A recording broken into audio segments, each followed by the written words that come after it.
Guíanos, mi Dios, dirígenos, Padre, y toma control, Señor, en este momento, mi Dios, pues de los medios tecnológicos, Padre. En tus manos estamos, Dios bendito, y te damos gracias, Padre bendito. Si hay más hijos tuyos que se habrán de contactar, Padre bendito, Señor, pues quita cualquier tipo de impedimento o estorbo, Padre. Y, Señor, mientras tanto, pues nosotros sabremos de empezar, Padre, sobre todo pidiendo tu guianza y tu dirección, Señor Jesucristo. A ti es toda gloria y toda honra, Padre. Amén y amén. Ok. Amén. El tema que yo hoy traigo para ustedes, como usted lo ve ahí en pantalla, yo lo llamo la señal de autoridad. Y pues es un tema doctrinal que pues usted sabe tiene que ver con el velo. Pero yo le voy a dar un enfoque un tanto cuanto distinto para poder llegar a una comprensión pues un poco más familiar, vamos a decir la palabra. Vamos a empezar, mis hermanos.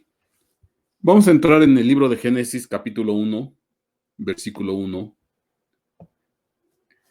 Génesis, capítulo 1, versículo 1 dice: En el principio creó Dios los cielos y la tierra. Y la tierra estaba desordenada y vacía. Y las tinieblas estaban sobre la faz del abismo, y el Espíritu de Dios se movía sobre la faz de las aguas. Y bueno, este es un pasaje pues obviamente muy conocido, muy famoso por todos nosotros, pues donde estamos hablando de lo que es el inicio de la creación. Y ahí dice claramente que en ese principio, cuando Dios estaba creando los cielos y la tierra, dice claramente, y la tierra estaba desordenada y vacía. Y las tinieblas estaban sobre la faz del abismo y el Espíritu de Dios se movía sobre la faz de las aguas. Pero esto es interesante porque vamos a detectar algunas palabras, porque esto nos va a dar idea de lo que estaba pasando ahí. Le estoy poniendo la versión en la concordancia Strong con los números Strong y dice, la tierra estaba desordenada y vacía. Y si usted se está dando cuenta, la palabra desordenada es la 84:14 de la concordancia Strong. ¿Y por qué es interesante? Porque hay un versículo que nos da luz con respecto de lo que está ocurriendo aquí, con respecto del desorden y el vacío que estaba en ese principio. Cuando yo voy a Isaías capítulo 45, versículo 18, Isaías 45, 18 dice, porque así dijo Jehová, que creó los cielos. Él es Dios, el que formó la tierra, el que la hizo y la compuso. No la creó en vano, que es la misma palabra cuando se dice que la tierra estaba desordenada y vacía. Entonces yo puedo poner, no la creó desordenada. Para que fuese habitada la creó, yo Jehová y ninguno más que yo. Entonces aquí está claro, porque este versículo de alguna manera nos da luz con respecto de Génesis capítulo 1, versículo 2, cuando dice la escritura que la tierra estaba desordenada y vacía. Pero eso no fue como empezó el proceso creacional en el caso de la tierra, porque según Isaías 18, actualmente, literalmente dice, no y ninguno más que yo. Entonces, ¿qué quiere decir aquí? Que si Dios no creó desordenada la tierra, pues hubo algo que la desordenó, que la desarregló, que la descompuso.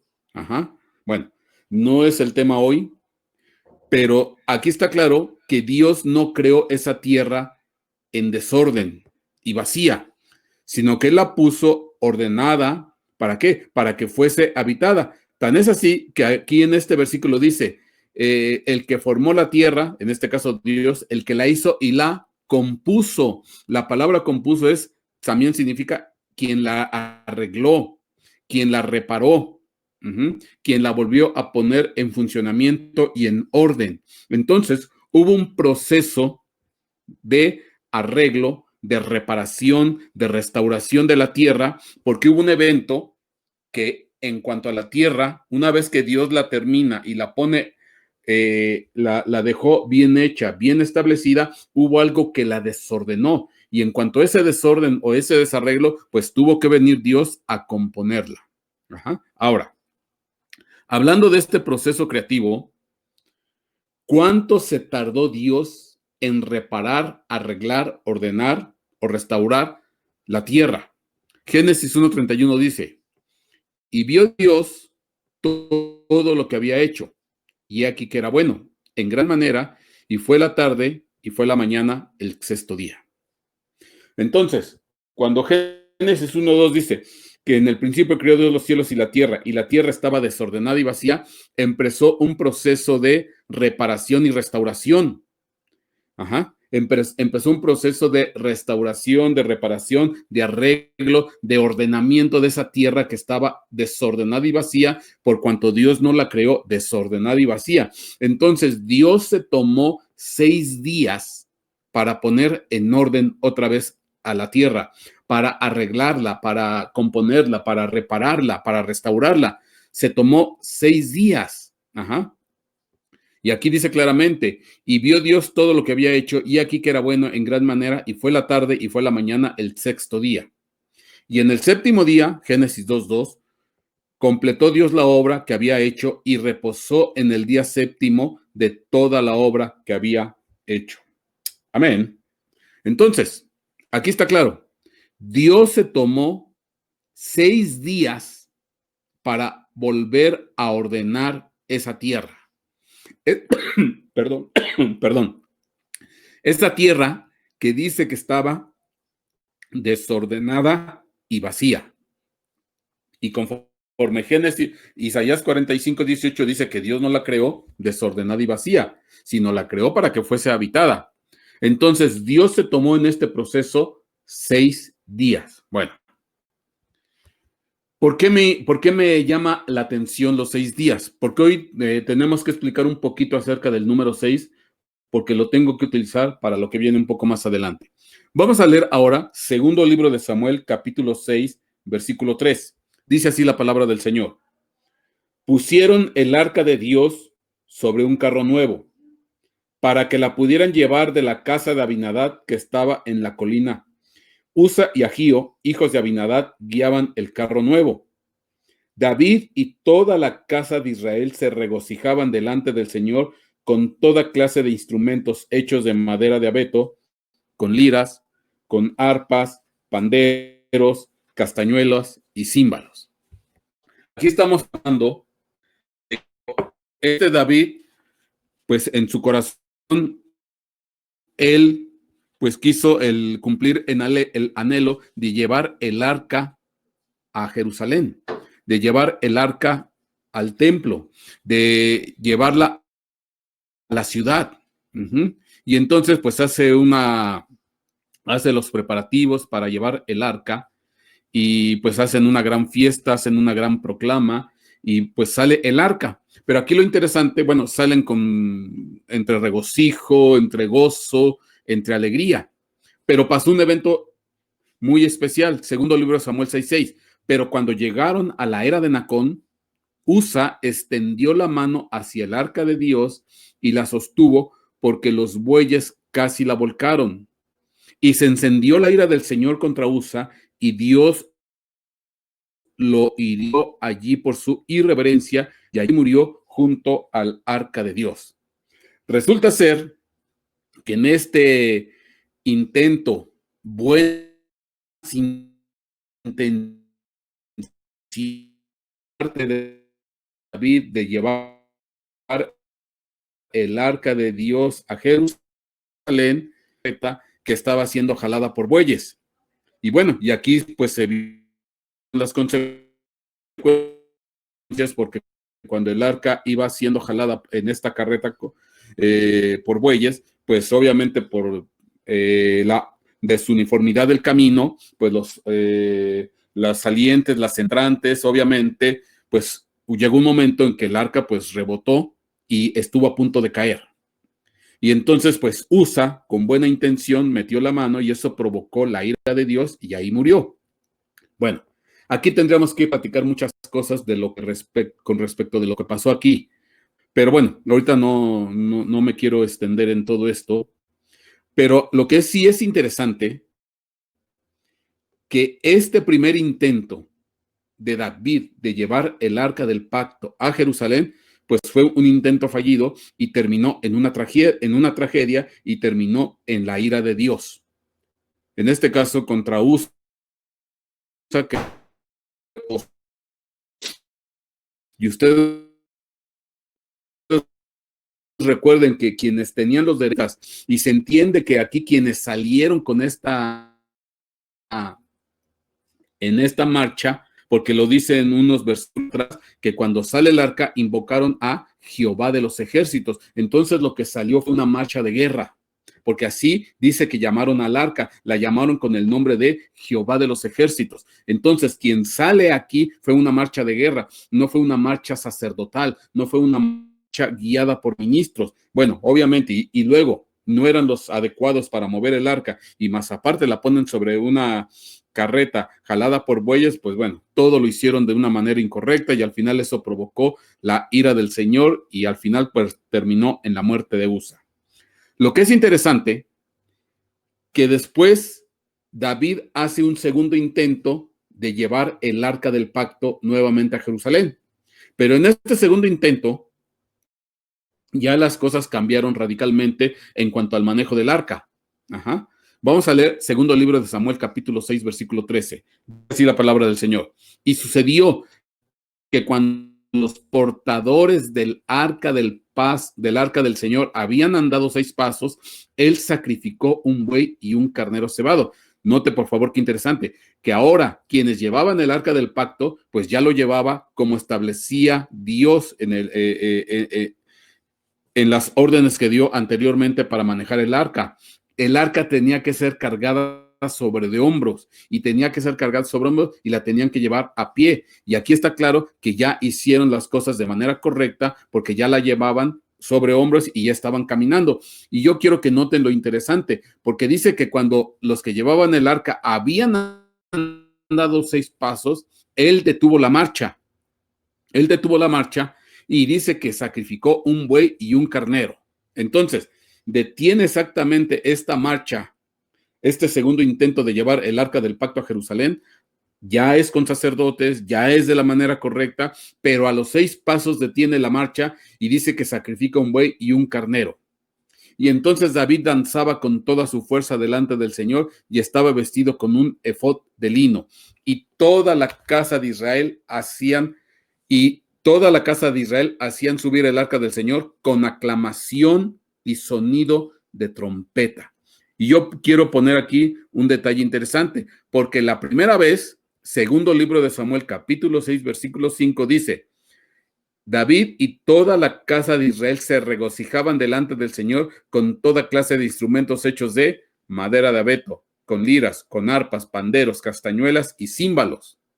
La gran mayoría de los instrumentos que se manejaron aquí, si no es que todos, eran instrumentos de percusión. Aquí en este pasaje no se maneja o no se ve instrumentos de viento. Y es interesante porque en el segundo libro de Samuel, capítulo 6, versículo 15, dice, y llevaban, dice David, y toda el arca de Israel hacían subir el arca del Señor con aclamación y sonido de trompeta.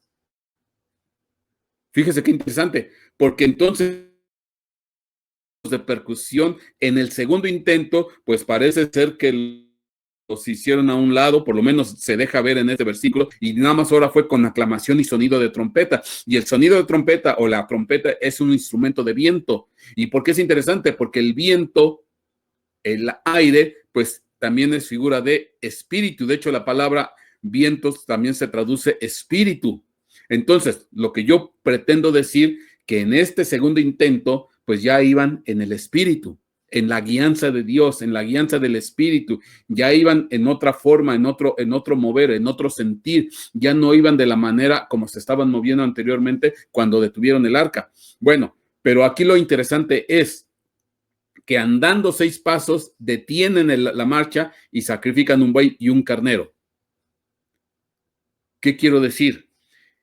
En Génesis 1, Dios se tomó 6 días para restaurar y reparar la tierra que estaba desordenada y vacía.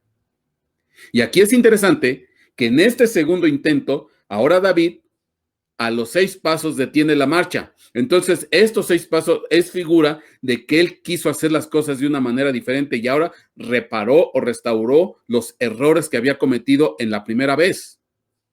Ajá. Entonces, desde este punto de vista, el número 6 implica una reparación, una restauración, un ordenamiento correcto y adecuado. Bueno, Números 35:6. Dice aquí, las ciudades que daréis a los levitas serán las 6 ciudades de refugio, las que daréis para que el homicida huya a ellas. Además de ellas, les daréis 42 ciudades. Dentro de las ciudades que estaban destinadas para los levitas, para los sacerdotes, había 6 ciudades que se conocían como las ciudades de refugio, y en las cuales en estas ciudades de refugio, aquel que había cometido una transgresión o aquel que había cometido un homicidio o una situación así, pues tenía derecho, tenía privilegio de llegar a una de estas ciudades de refugio en lo que se hacía una averiguación, etcétera, etcétera, y podía mantener su vida. Dice Números 35:25 más adelante, y la congregación librará al homicida de la mano del vengador de sangre, y la congregación lo restaurará a la ciudad de refugio a la cual huyó, y vivirá en ella hasta la muerte del sumo sacerdote que fue ungido con óleo santo. Y entonces, ¿qué ocurría en esa ciudad de refugio? Pues aquí dice que el homicida era restaurado, que el homicida era restaurado, que el homicida era reparado, que el homicida era puesto otra vez en orden conforme a los principios de Dios. Ajá.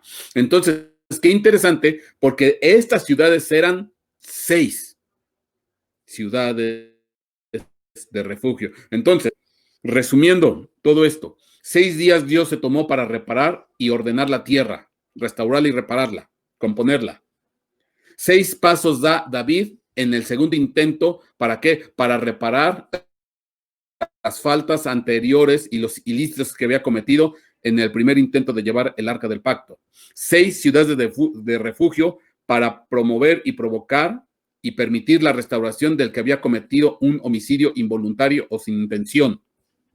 Entonces, desde este punto de vista, estamos hablando de que el 6 implica una restauración, un poner en orden las cosas, una reparación. Bueno, con esto ya me da pie, porque ahora voy a ir a Ruth. Ruth capítulo 3, versículos 1 en adelante. Vamos a leer este pasaje. Después su suegra Noemí le dijo, hija mía, ¿no he de buscar seguridad para ti, para que te vaya bien? Ahora pues, ¿no es vos nuestro pariente con cuyas criadas estabas? He aquí, él avienta cebada en la era esta noche. Lávate, pues, úngete y ponte tu mejor vestido y baja a la era. Pero no te des a conocer al hombre hasta que haya acabado de comer y beber. Y sucederá que cuando él se acueste, notarás el lugar donde se acuesta, irás, descubrirás sus pies y te acostarás, y entonces él te dirá lo que debes de hacer. Bueno, nada más para ponerlo en antecedentes. Usted recuerde que Noemí, junto con su esposo Elimelec y sus hijos, salieron de Jerusalén y se fueron rumbo a tierra de Moab. Allá murió el esposo de Noemí, murieron los hijos y las nueras, pues de las dos que tenía, una regresa con Noemí y la otra se queda. En este caso, la que regresa es Ruth. Bueno, usted puede leer la historia, Ruth capítulo 1 y 2. Y entonces llegan a Jerusalén y resulta ser que Noemí manda a espigar a los campos de trigo, a los campos de cebada, el grano, y resulta ser que ahora sí que por dirección de Dios, pues Ruth va a caer a los campos de Boz. Bueno, y entonces y resulta ser que Boz era un pariente redentor, ajá, que podía tomar en redención y rescatar, en este caso, a Ruth. Bueno, aquí está la recomendación de Noemí a su nuera Ruth, y dice, ponte el mejor vestido, arréglate, úngete, etcétera, etcétera, y ve a la era donde está Boz y te acuestas donde él se acueste y delante de él. Sigo leyendo. Y ella le respondió, todo lo que me dices haré. Descendió pues a la era e hizo todo lo que su suegra le había mandado. Cuando Boz hubo comido y bebido y su corazón estaba contento, fue a acostarse al pie del montón de grano, y ella vino calladamente, descubrió sus pies y se acostó. Y sucedió que a medianoche el hombre se asustó, se volvió, y he aquí que una mujer estaba acostada a sus pies. Y él dijo, ¿quién eres? Y ella respondió, soy Ruth, tu sierva. Extiende pues tu manto sobre tu sierva, por cuanto eres pariente cercano o redentor. Y entonces él dijo, bendita seas del Señor, hija mía. Has hecho tu última bondad mejor que la primera, al no ir en pos de los jóvenes, ya sean pobres o ricos. Ahora, hija mía, no temas. Haré por ti todo lo que me pidas, pues todo mi pueblo en la ciudad sabe que eres una mujer virtuosa. Ahora bien, es verdad que yo soy el pariente cercano, pero hay un pariente más cercano que yo. Quédate esta noche y cuando venga la mañana, si él quiere redimirte, bien, que te redima. Pero si no quiere redimirte, entonces yo te redimiré. Vive el Señor, acuéstate hasta la mañana. Y ella se acostó a sus pies hasta la mañana, se levantó antes que una persona pudiera reconocer a otra, y él dijo, que no se sepa que ha venido mujer a la era. Versículo 15. Dijo, además, dame el manto que tienes puesto y sujétalo. Y ella lo sujetó, y él midió 6 medidas de cebada y se las puso encima. Entonces ella entró en la ciudad. Amén. A mí, el versículo que me interesa es el que sigue, el 15, porque dice, fíjese, note por favor algo bien interesante.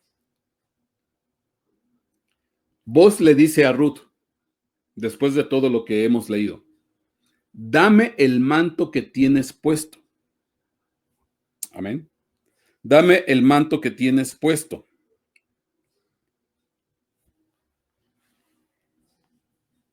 Y sujétalo. Y ella lo sujetó. Y él midió 6 medidas de cebada y se las puso encima. Entonces ella entró en la ciudad. Ahora, aquí hay cosas bien interesantes, porque lo que le da voz a Ruth son 6 medidas. 6 medidas, en este caso de cebada. y las pone sobre el manto que llevaba puesto esta Ruth. Ajá. Ahora, recuerde lo que hablamos del número 6. 6 días se tomó Dios para restaurar y ordenar la tierra. 6 pasos dio David en el segundo intento para reparar los errores que había cometido y dar una ofrenda al Señor. 6 ciudades de refugio para restaurar al homicidio involuntario. Y la pregunta es, ¿será acaso aquí en este pasaje que las 6 medidas de cebada tienen que ver con algo similar? Bueno, primero, vamos a ver lo que implica el manto. Vamos a ver lo que implica el manto. Porque ese manto, vamos a verlo después. Voy a leer Ruth 3:16. Dice aquí, cuando llegó, porque después de que sale Ruth de ahí de la era de Boz, dice, cuando llegó a donde estaba su suegra, esta dijo, ¿cómo te fue, hija mía? Y le contó todo lo que el hombre había hecho por ella. Y dijo, me dio estas 6 medidas de cebada, pues dijo, no vayas a tu suegra con las manos vacías. Me dio estas 6 medidas de cebada, pues dijo, no vayas a tu suegra con las manos vacías. Entonces las 6 medidas de cebada, de parte de Boz, era tanto para Ruth como para la suegra. Amén. O sea, era para ambas. Fíjese qué interesante. O sea, que Boz tenía en mente también a Noemí. Ok. Ahora, las 6 medidas de cebada la pusieron en un manto. Pero bueno, voy a leerle aquí 3:15 para que vea qué palabra es. Dijo además, dame el manto. Es de la concordancia Strong, la 4304. Dijo además, dame el manto que tienes puesto y sujétalo, y ahí se puso las 6 medidas de cebada. La palabra manto es mitpachtá, dice ahí, que viene de la 2946. Se traduce túnica, amplia, velo o manto. Ajá. Túnica amplia, en este caso de mujer, velo o manto. Ahí está clarito. Pero cuando nos vamos a la 2946, dice raíz primaria, que significa alisar o extender como una tienda. Figurativamente, amamantar a un niño como promoviendo su crecimiento.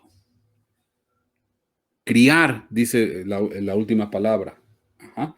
Entonces, ese manto, esa velo o esa túnica grande, velo o manto, pues muchas veces las mujeres lo usaban ¿para qué?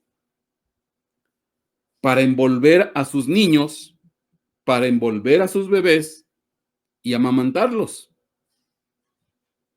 para darles alimento, para darles leche, para amamantarlos, para cuidarlos, para protegerlos.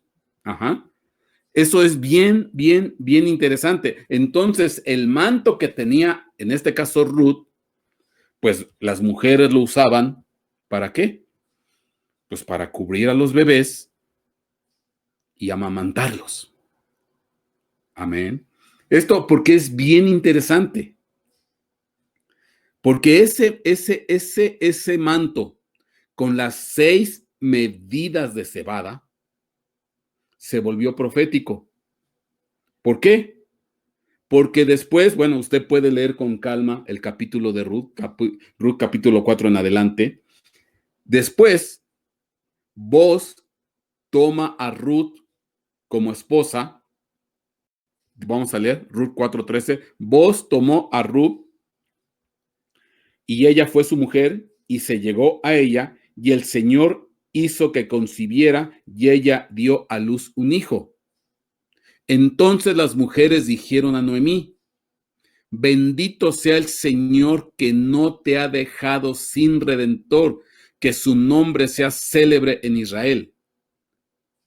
Sea él también para ti restaurador de tu vida y sustentador de tu vejez, porque tu nuera que te ama y es de más valor para ti que 7 hijos le ha dado a luz. Y entonces Noemí tomó al niño, lo puso en su regazo y fue su nodriza. Y las mujeres vecinas le dieron un nombre diciendo: le ha nacido un hijo a Noemí, y lo llamaron Obed. Él es el padre de Isaí y el padre de David. Y entonces el hijo que dio a luz Ruth, que también pasó a ser hijo de Noemí, fue el abuelo de David, que en este caso se llama Obed. Entonces, qué interesante, porque entonces las 6 medidas de cebada en las cuales se envolvió en las cuales se depositó en el manto que llevaba Ruth, y que es un manto que se utiliza también para amamantar, cubrir y proteger a los niños chiquitos. Esas 6 medidas de cebada después se volvieron proféticas y vinieron a caer en representación de ¿quién? Del bebé que dio a luz. Y como yo te decía hace rato, cuando Boaz le dio a Ruth las 6 medidas de cebada, cuando Dios le dio a Ruth las 6 medidas de cebada, dice: no vayas a con tu suegra vacía, llévale esto. Y entonces las 6 medidas de cebada se repartieron entre ¿quién? Entre Ruth y Noemí. Pues lo mismo ocurrió con el niño, el que nació, porque al final quien se volvió la nodriza, quien amamantó a ese niño, fue ¿quién? Noemí, porque ahí está claro, lo pusieron en su regazo y fue su nodriza. Amén. Fíjese, qué interesante. Entonces, esas 6 medidas de cebada son la representación del niño que a futuro iba a nacer, que se llamó Obed. Y al final, aquí vino todo un proceso de restauración, restauración para Noemí, restauración para Ruth y también restauración para Boaz. O sea, al final fue una restauración familiar, completa, total y absoluta. Amén. Fíjese qué interesante. Entonces, ¿qué quiero decir con todo esto? Vamos a ver, en este caso, a Obed, porque fue el niño que le nació a Ruth. Cuando yo me voy a Obed, resulta ser que Obed literalmente significa servir. Ahí dice 57:44, servir, y viene de la 56:47, que es trabajar, que es servir, que es cultivar, que es esclavizar, adorar, ejercer, librador, trabajador, servidor, etcétera, etcétera. Al final, entonces podemos decir que Obed es un nombre que significa trabajador, servidor, ministrador, el que ministra, porque es el que trabaja, el que sirve. Ajá. Y también tiene que ver con adorar. Ahora, ¿por qué quiero manejar esto? Porque me voy a regresar al pasaje donde David quiso llevar el arca del pacto. Resulta ser que cuando él intenta llevar el arca del pacto y muere Usa, porque provocó la ira de Dios al hacer las cosas de mala manera, con muy buenas intenciones, pero de mala manera, resulta ser que en ese intento de llevar el arca del pacto, después de llevar el arca del pacto, más bien, de que muere Usa, llevó el arca del pacto a una casa que es la casa de Obed-Edom. Voy a leer. Y David no quiso trasladar el arca del Señor con él a la ciudad de David, sino que la hizo llevar a la casa de Obed, el Edom Geteo. Dice, por 3 meses permaneció el arca del Señor en la casa de Obed-Edom Geteo, y bendijo el Señor a Obed-Edom y a toda su casa. Y se dio aviso al rey David diciéndole, el Señor ha bendecido de la casa de Obed-Edom y todo lo que le pertenece a causa del arca de Dios. Y entonces David fue con alegría e hizo subir el arca de Dios a la casa de Obed-Edom, a la ciudad de David. Fíjese qué interesante, porque resulta ser que Obed es el mismo nombre, en este caso, del hijo que tuvo ¿quién? Ruth. Ajá. Y aquí resulta ser que en el primer intento que quiere llevar David el arca, pues falla y llevan el arca a la casa de Obed-Edom. Y resulta ser que el que sí empieza a ser bendecido fue Obed-Edom. Y la pregunta es, ¿y por qué habrá sido bendecido Obed-Edom? Porque Obed-Edom, conforme el significado de la palabra Obed, pues significa trabajador, significa servidor, significa el que sirve, el que trabaja. Entonces, obviamente, pues yo entiendo que aquí el Obed-Edom, pues le hacía honor a su nombre, porque era un hombre trabajador, era un hombre servidor, era un hombre que se prodigaba para servir, para trabajar, para hacer bien las cosas de la manera correcta y adecuada. No a diferencia de lo que trató de hacer David, que hizo las cosas de una manera incorrecta e inadecuada. En este caso, Obed-Edom representa los que trabajan y los que sirven, los servidores, los trabajadores. Ajá. Pero, ¿por qué es interesante? Voy a releer otra vez Ruth capítulo 3, versículo 15. Dijo además, dame el manto que también se utiliza para amamantar y crear niños. Dame el manto que tienes puesto y sujétalo a ella. Y lo sujetó, y él midió o puso 6 medidas de cebada. Y estas 6 medidas de cebada posteriormente representaron el nacimiento de Obed. Y Obed significa servidor o trabajador. Entonces, lo que dio a luz Ruth, espiritualmente hablando, voy a hablar en el contexto espiritual, lo que dio a luz espiritualmente hablando fueron 6 medidas de cebada, es decir, dio a luz un hijo, Obed, que significa trabajadores, que significa servidores, que significa gente dispuesta para hacer la obra de Dios, que la hacen de la manera correcta y adecuada, no de la manera incorrecta y adecuada. ¿Y por qué no se hacen las cosas de la manera correcta y adecuada? Por una simple y sencilla razón, porque no las hacen obedeciendo las indicaciones que Dios da. ¿Qué es lo que no hizo David? Pues lo que no hizo David fue obedecer conforme lo que ya estaba establecido para el manejo del arca del pacto. Dice, no tienen que ser hombres de guerra, tienen que ser sacerdotes, tiene que ser cargada en hombres y no tiene que ser cargada en carreta de bueyes. Puedes tener muy buenas intenciones, pero tú no obedeciste los principios que yo había establecido para el manejo del arca. Ajá. Y entonces, ¿qué quiero decir? Que las 6 medidas de cebada representa que Dios quiso poner orden, que Dios quiso reparar, que Dios quiso restaurar. Y muchas veces nosotros, para empezar a ser reparados, restaurados, pues tenemos que obedecer los principios de Dios, porque si queremos ser reparados, restaurados a nuestra manera y a nuestro modo, sin obedecer los principios de Dios, pues jamás va a haber restauración. Amén. Entonces aquí lo que está profetizado es el nacimiento de un servidor, un trabajador. Ahora, ¿por qué es interesante esto? ¿Por qué es interesante esto? Le voy a leer primera carta a los Corintios, capítulo 11, versículo 10, un versículo muy conocido y muy famoso.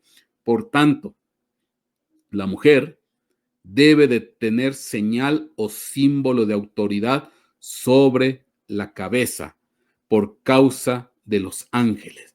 Por tanto, la mujer debe de tener una señal de autoridad sobre la cabeza por causa de los ángeles. Y en el contexto que se maneja en la primera carta a los Corintios, capítulo 11, esa señal de autoridad sobre la cabeza es el velo. Ese velo es la representación de la señal de autoridad. Y vea qué interesante, porque la palabra velo, conforme la definición que vimos hace rato, también significa en el hebreo manto, velo, y que también significa amamantar a un niño. Amén. Entonces, ¿qué quiero decir con esto? Dice, la mujer debe tener una señal de autoridad, debe de tener un manto, debe tener un velo, debe tener una protección, debe de generar una cobertura. Y eso es una señal de autoridad. Ahora, ¿qué quiero decir con esto? Le voy a poner aquí la primera palabra que pusimos como velo, mishpachá, que es de la 29:46, y ahí dice figurativamente alisar o extender una tienda o amamantar un niño. Ok, pero note por favor, porque en hebreo,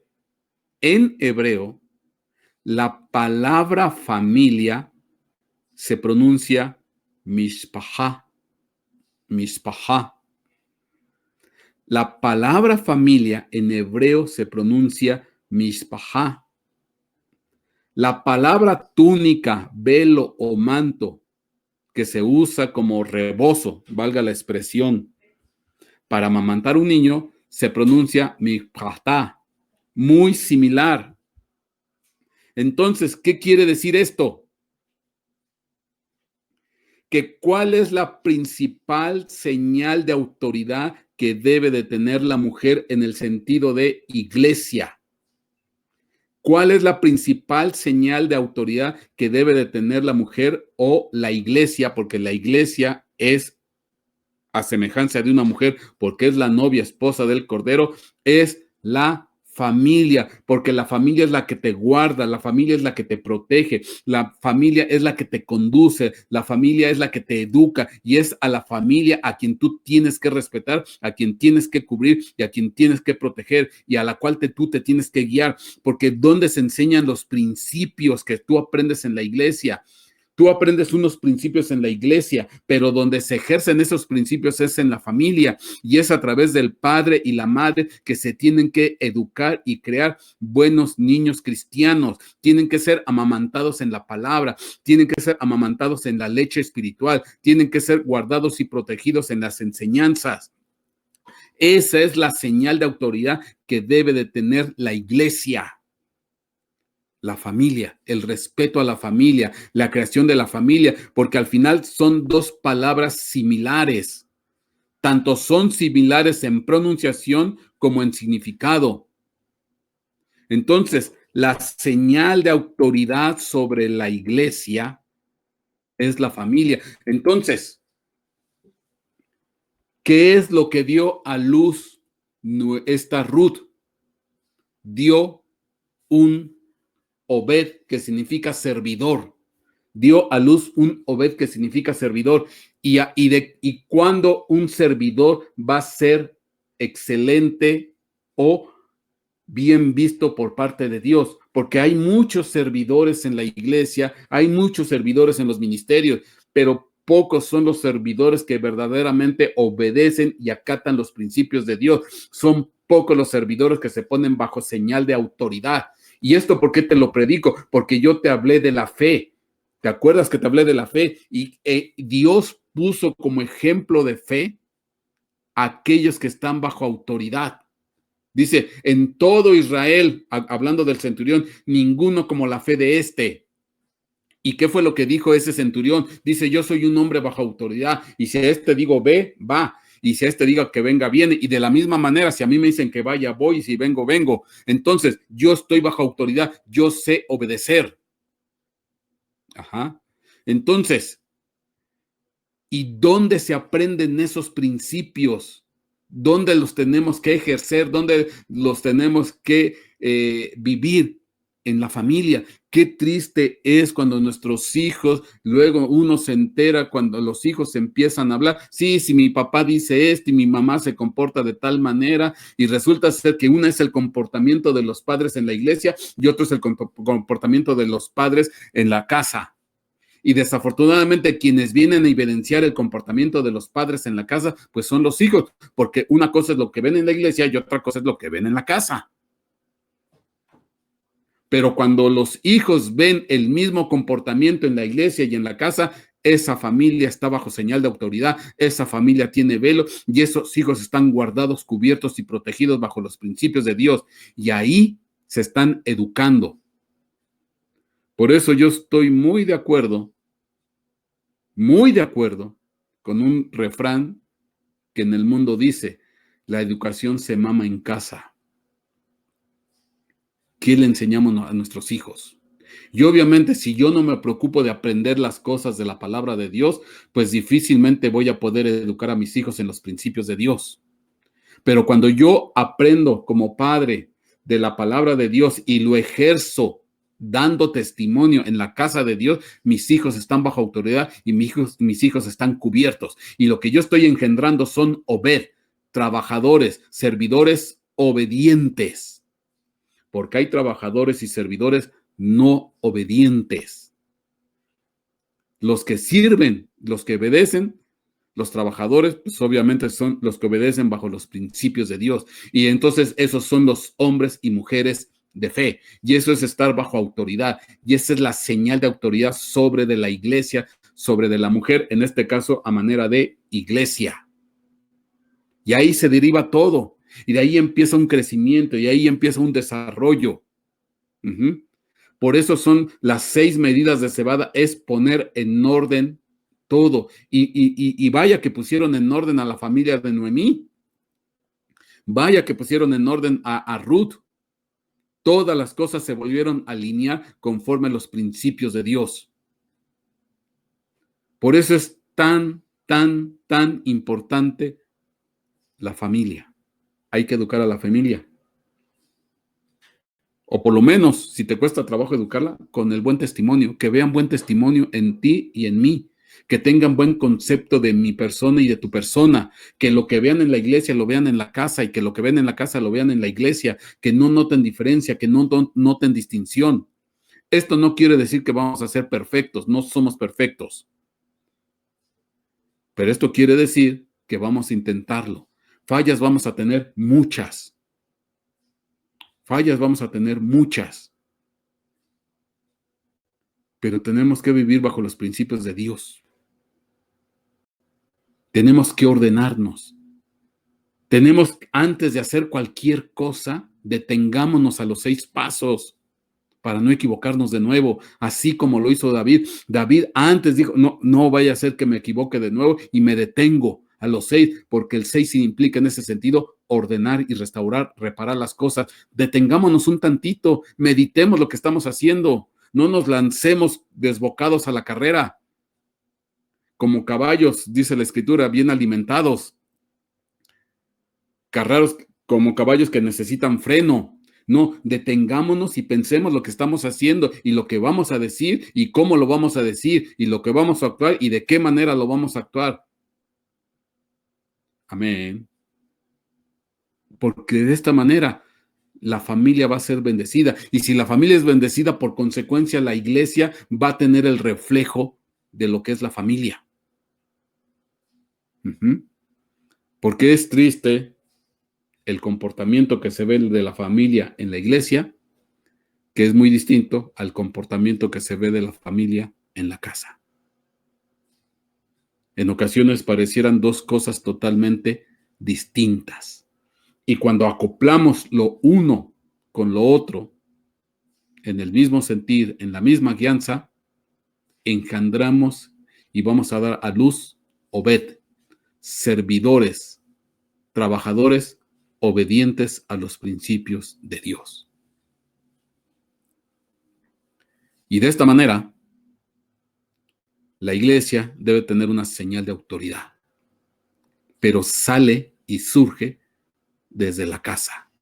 De nada sirve que una mujer vaya a la iglesia De nada sirve que en la iglesia se predique del velo, se enseñe del velo y se les enseñe sugestión si no hay un reflejo en casa. Viene a pasar lo que dice Santiago.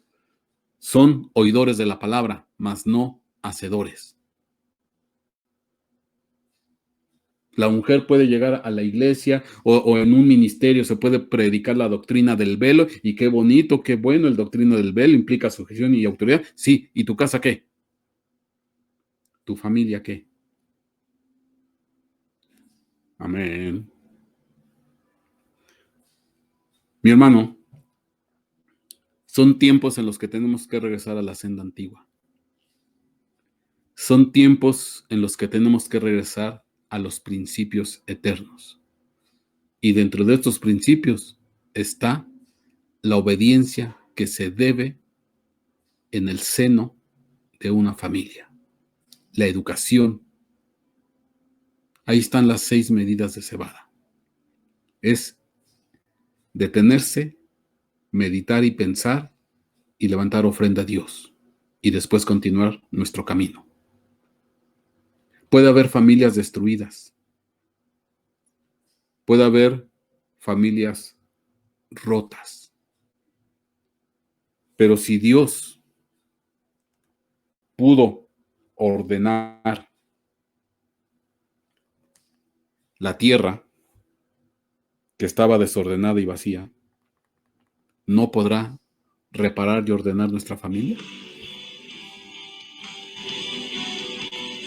¿No podrá reparar y ordenar nuestra casa? ¿No podrá reparar nuestra familia? Si había ciudades de refugio, si había ciudades de refugio para el homicidio involuntario, ¿quiénes son los homicidas según la Biblia? Los que odian. Para ellos hay restauración. Para ellos hay restauración. Dice la Escritura que el que odia es como un homicida. Y hay gente que está tan lastimada y tan dañada y está consciente que debe de perdonar. Está consciente que no debe de odiar. Pues hay restauración. Hay restauración. Hay perdón.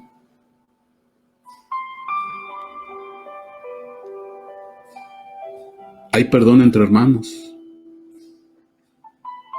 Hay perdón entre padres. Padres e hijos. Hermanos con hermanos. Hay restauración de familia. Se pueden acercar los corazones de los unos a los otros. Y cuando eso empieza a suceder, baja ese velo de restauración. Baja esa señal de autoridad. Y los ángeles empiezan a ministrar. Porque los ángeles son ministradores para los herederos de la salvación. Oh, Shetekaya Mamashi. Pues esta es la reflexión que yo traigo para ti. Es una reflexión pequeña. Debes de tener una señal de autoridad sobre nuestra cabeza.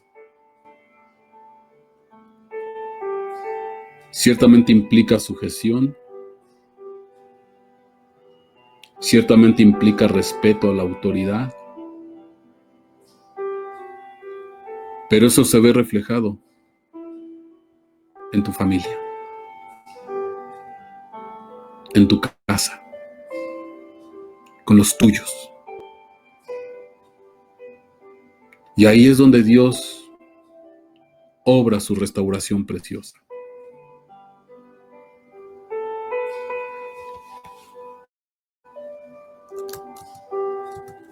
Yo no sé cómo está tu familia. Yo no sé cómo estás con tus hijos, con tu esposo, con tu esposa. Sé que ha habido batallas en algunos. Tal vez ha habido diferencias, disgustos, roces. Pero ¿por qué no decirle al Señor, Padre, envuélvenos en tu manto?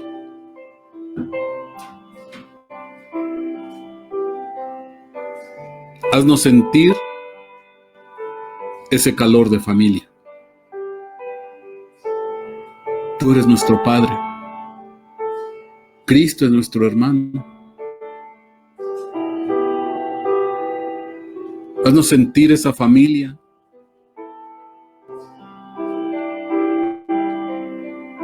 Ese calor,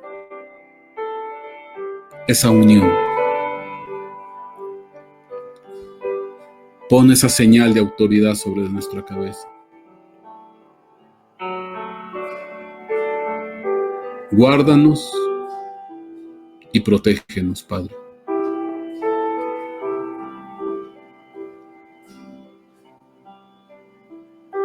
A lo mejor muchos de nosotros tuvimos problemas con nuestro padre, con nuestra madre. Tuvimos tal vez una relación ríspida, conflictiva. Tal vez ahí en tu alma hay heridas todavía que no han cicatrizado del todo por el maltrato que recibiste con tus padres. Y tal vez no te has dado cuenta, pero tus hijos están teniendo un reflejo de lo que tú viviste.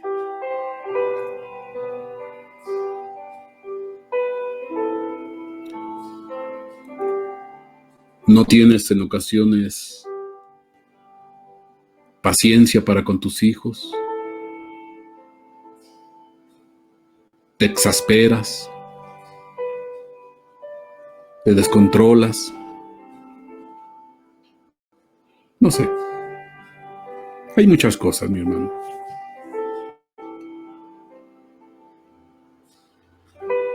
Pero estamos en tiempos de restauración.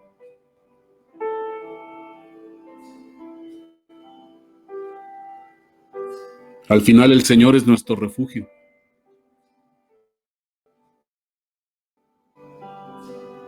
Castillo mío, refugio mío. Al final Él es quien sana nuestras heridas.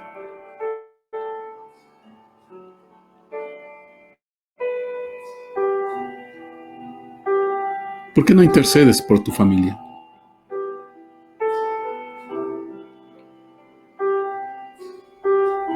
¿Por qué no perdonas a la gente de tu familia? Tal vez tuviste un disgusto con algún hermano, alguna hermana, con papá o mamá. Tal vez todavía estás distanciado y se ven de vez en cuando. A lo mejor tienes años que no has visto a ese familiar. Porque todavía duele lo que te hicieron. O porque estás consciente de que tú hiciste mal. No sé. Hay muchas posibilidades.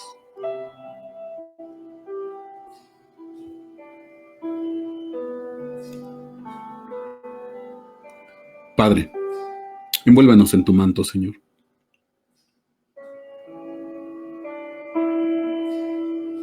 Envuélvenos en tu manto, mi Dios. Así como Noemí, la que se decía amargura, llena de amargura, que dicen, díganme Mara, porque vengo amargada. Al final, a Noemí tú le diste pechos para amamantar, siendo que ya era una mujer grande. Le diste pechos para amamantar. Esos son milagros.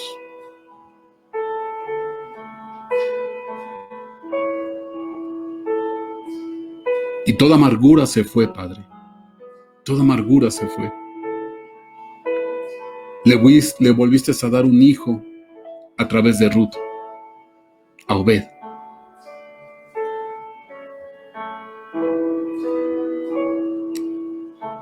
Oh, Señor.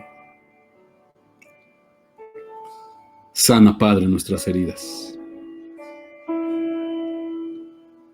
Aquel que haya tenido problemas, Señor, con una situación familiar, sea hijos, hermanos, padres, tíos, primos, Señor, envuélvelos en ese manto de restauración y de sanidad. Queremos tener esa señal de autoridad.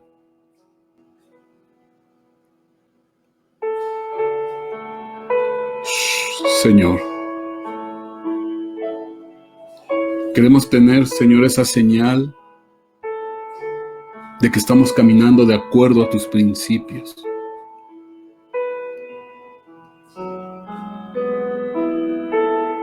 Sentirnos protegidos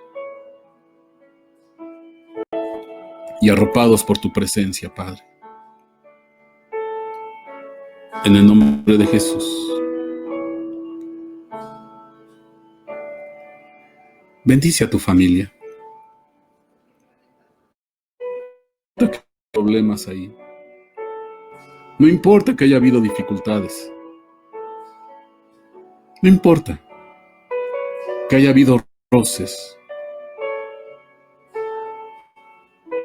Bendícelos. Sobre todo con aquel que tuviste una dificultad. Bendícele. Bendícele.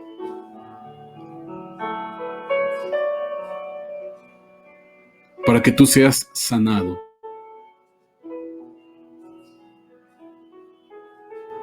Para que se vuelvan a poner las cosas.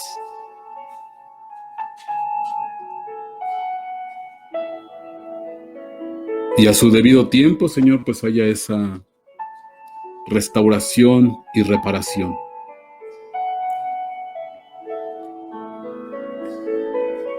Levanta tu oración. Levanta tu oración. Bendice. Bendice a tu familia. Bendice a tus hermanos.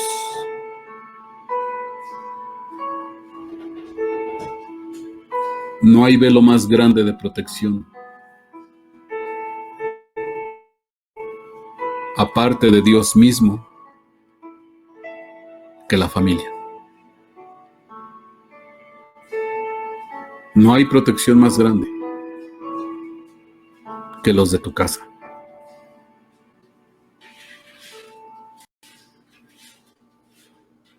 Señor, yo te doy gracias en el nombre de Cristo Jesús.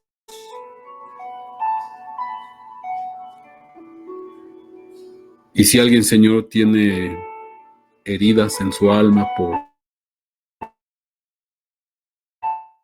situaciones, Padre, redarguye su corazón, mi Dios bendito. Quita, Señor, todo estorbo.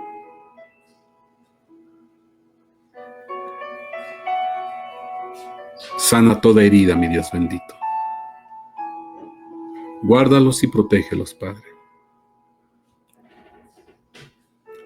Y que la iglesia, la familia, siempre esté con esa señal de cobertura de autoridad. Tus principios.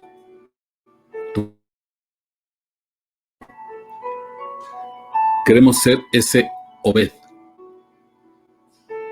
trabajadores y servidores obedientes. En el nombre de Jesús. En ese nombre que es por sobre todo nombre, Padre.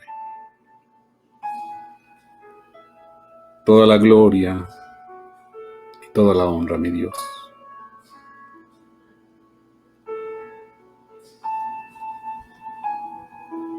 Amén. Amén. Y amén.